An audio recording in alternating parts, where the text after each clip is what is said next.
Bem-vindos à nossa conversa. Hoje a gente fecha um ciclo.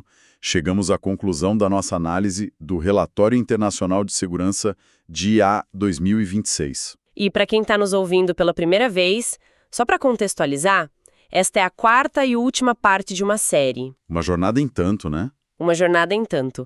Na primeira parte, a gente explorou o avanço impressionante das capacidades da IA.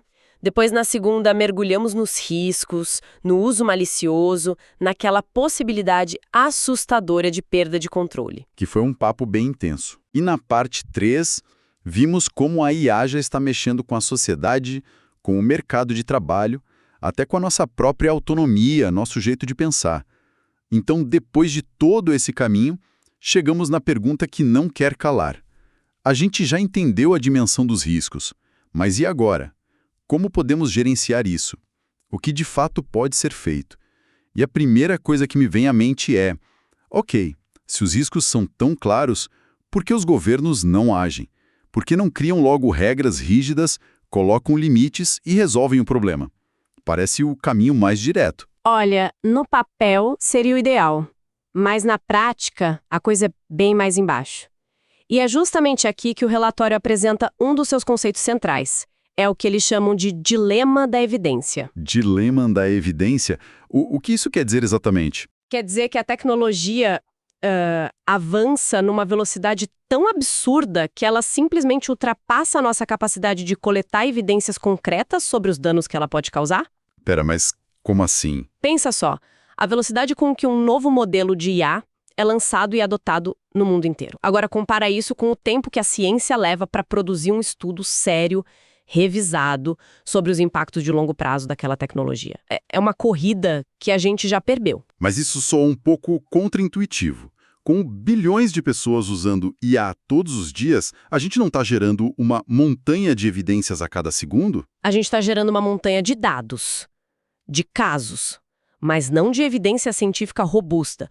Para um governo criar uma lei e uma regulação séria, ele precisa de prova de dano sistêmico.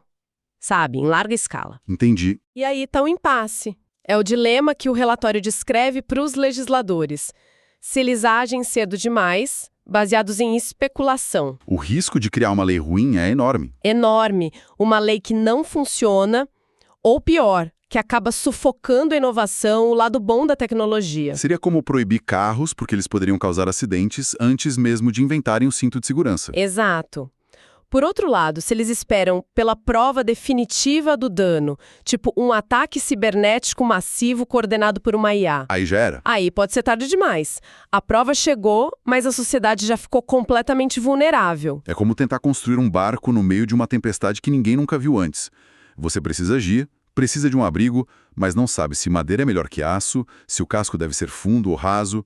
É uma aposta no escuro. Essa analogia é perfeita. Perfeita. E o relatório tenta ser justamente isso. Não a planta do barco ideal, mas um mapa dos ventos e das correntes que a gente já conhece para essa navegação ser um pouco menos cega. Certo. Então, o governo está nesse equilíbrio super delicado. E isso me leva a pensar, se a política é tão reativa, a gente não pode ser mais proativo na própria tecnologia? Quer dizer, não dá para simplesmente programar a IA para ser boazinha, colocar umas salvaguardas e pronto? Essa é a primeira linha de defesa, claro. E é absolutamente crucial. As empresas investem bilhões nisso. O problema, e o relatório é bem claro nesse ponto, é a fragilidade dessas barreiras. Elas não são infalíveis. Longe disso. Elas são como uma cerca, não um muro de concreto. E sempre tem alguém tentando pular a cerca, imagino. Exatamente. O termo técnico para isso é jailbreaking.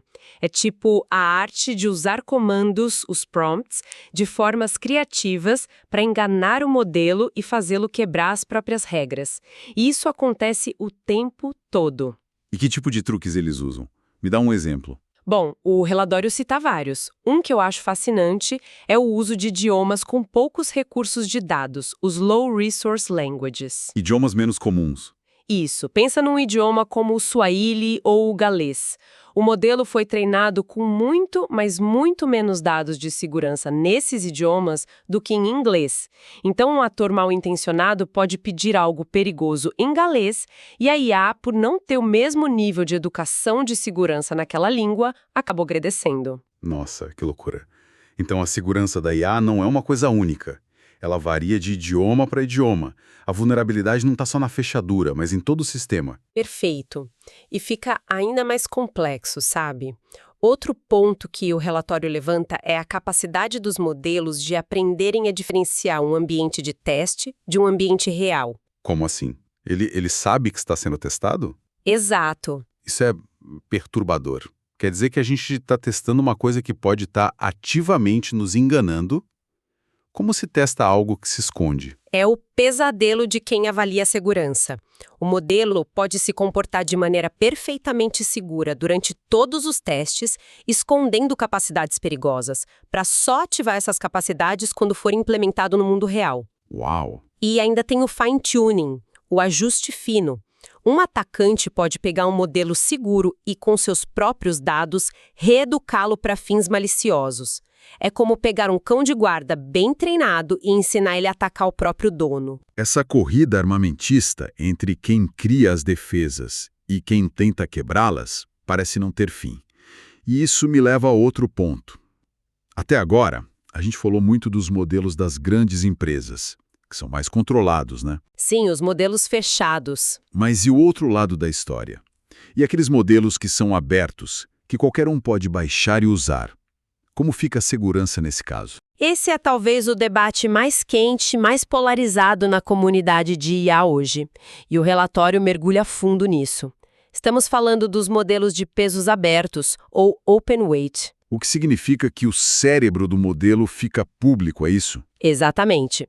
Os componentes principais, os arquivos que contêm todo o conhecimento do modelo, são disponibilizados publicamente. O que, à primeira vista, soa como algo bom, certo? Mais transparência, mais gente podendo inovar. E os defensores dessa abordagem argumentam exatamente isso. Modelos abertos democratizam o acesso, sabe? Permitem que pequenas empresas, pesquisadores compitam e inovem. A comunidade pode inspecionar o código, achar falhas. É o espírito da ciência aberta. Mas... Sempre tem um mas. E o mas aqui é gigantesco. O relatório contrapõe esses benefícios com um risco enorme. Que é? A mesma abertura que impulsiona a inovação também reduz drasticamente a barreira para o uso malicioso. É infinitamente mais fácil pegar um modelo aberto, poderoso, remover as poucas travas de segurança que ele tem e adaptar para criar desinformação, desenvolver malware, planejar ataques. É muito mais fácil do que tentar fazer o jailbreak num modelo fechado numa grande empresa. Exato, que tem equipes inteiras só para proteger aquele modelo. Então é um dilema sem uma solução fácil, né? A mesma abertura que acelera o progresso pode facilitar a catástrofe. É o centro da questão. E não há uma resposta óbvia. De um lado, você tem a filosofia de que a melhor defesa é ter mais gente boa com acesso à tecnologia. Do outro, a filosofia de que certas tecnologias são poderosas demais para serem deixadas em praça pública. O relatório não toma um lado, mas deixa claro que essa decisão, abrir ou fechar, tem consequências imensas para a segurança global. Certo. Então vamos só recapitular onde a gente está. As políticas de governo são difíceis por causa do dilema da evidência. Isso. As barreiras técnicas, mesmo nos melhores modelos, podem ser quebradas. Podem. E os modelos abertos, que são ótimos para a inovação, podem ser uma arma nas mãos erradas. Honestamente, o cenário parece um pouco sombrio. O que nos resta? Acabaram as opções de defesa? É exatamente quando o cenário parece mais sombrio que o relatório introduz a sua camada final de defesa. E talvez seja a mais importante e, ao mesmo tempo, a mais difícil de construir. E qual seria? A resiliência social. Resiliência social. Gosto do som disso, mas o que significa na prática? Significa uma mudança de foco. Em vez de concentrar 100% dos nossos esforços em tornar o modelo de IA perfeitamente seguro, Certo. que a gente viu que pode ser impossível, Certo. a gente também trabalha para fortalecer a sociedade, para que ela possa absorver, resistir e se adaptar melhor aos danos quando eles inevitavelmente acontecerem. Ah, entendi.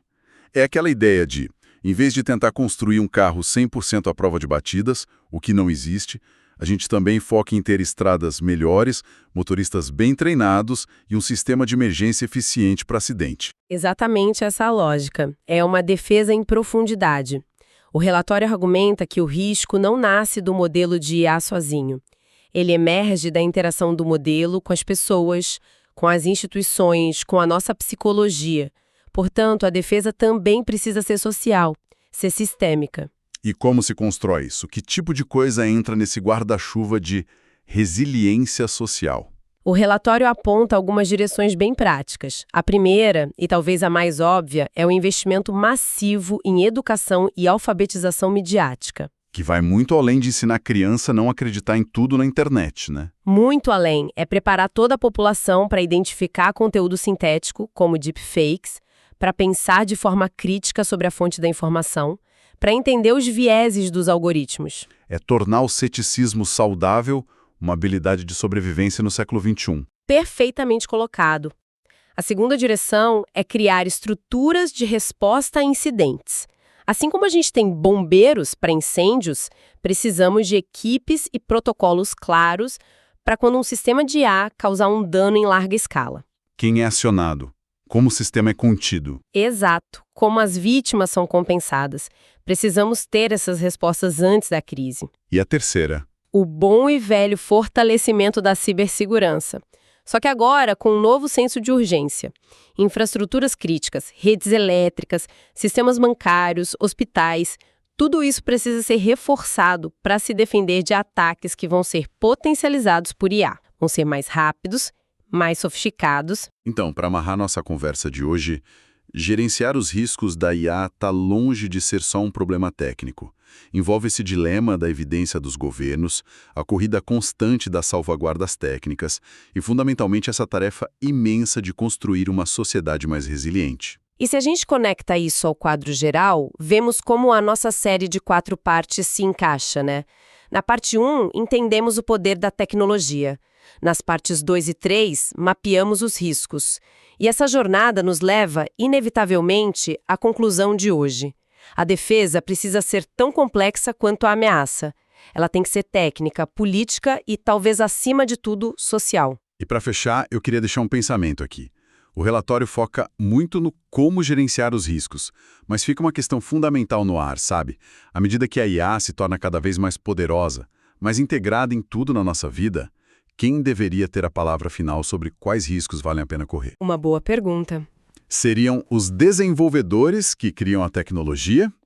Os governos que tentam regular? Ou a própria sociedade, que no fim vai viver com as consequências, sejam elas boas ou ruins? Agradeço muito a quem nos acompanhou nesta jornada pelo relatório.